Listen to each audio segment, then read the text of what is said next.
Good evening and thanks so much for choosing Fox 23 News at 9. I'm Zach Seminar. The Southern Miss Golden Eagles and Mississippi State Bulldogs battled heat and adversity on Saturday afternoon in Starkville, but it was the maroon and white who handled conditions the best en route to a 2-0 start to the season. Bulldogs jumped out to a 28-0 lead midway through the third quarter before coasting to a 38-15 win. MSU rode the back of Kylan Hill, who rushed for a $123 and a score, while USM signal caller Jack Abraham had an up-and-down game, tossing 2 touchdowns and 2 picks. State's Tommy Stevens completed 9 of his 10 passes, threw 2 touchdowns before leaving with an upper body injury, and has him listed as day-to-day moving forward.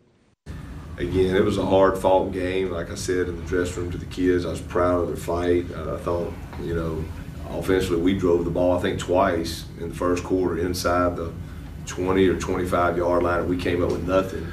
I didn't think we tackled well at times, but I did like our fight. I did think our guys, we came back. When it got to be 31-15 and we had the ball, I was hoping we might make it interesting, but again, it just wasn't our day. I think we didn't flinch in the face of adversity. There were a lot of opportunities here where a guy went down on offense, guy went down on defense, or maybe a play didn't go the way we wanted it to.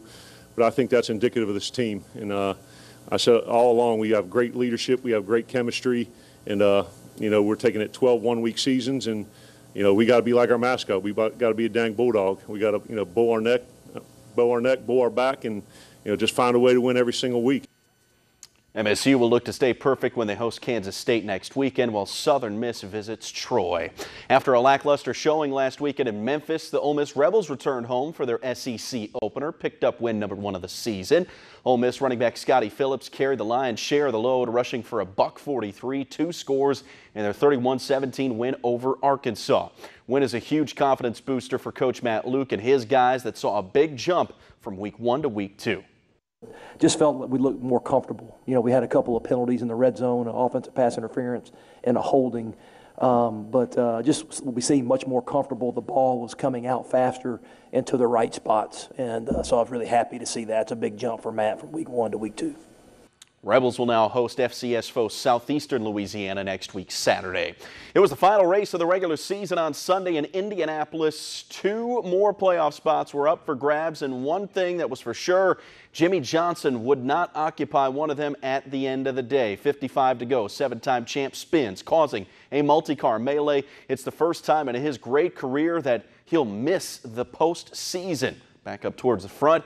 It was a day dominated by Kevin Harvick. He leads 118 of 160 laps to win his second race at the Brickyard. Clint Boyer, Ryan Newman, they clinched the final 2 playoff spots, leaving Johnson and third-year driver Daniel Suarez on the wrong side of the cut line going into Vegas next weekend for the start of the postseason. How much coming to Indianapolis means to me as a kid. I watched Rick Mears win Indy 500s and got to be around him as a kid, and he was my hero. So coming here and winning here is pretty awesome.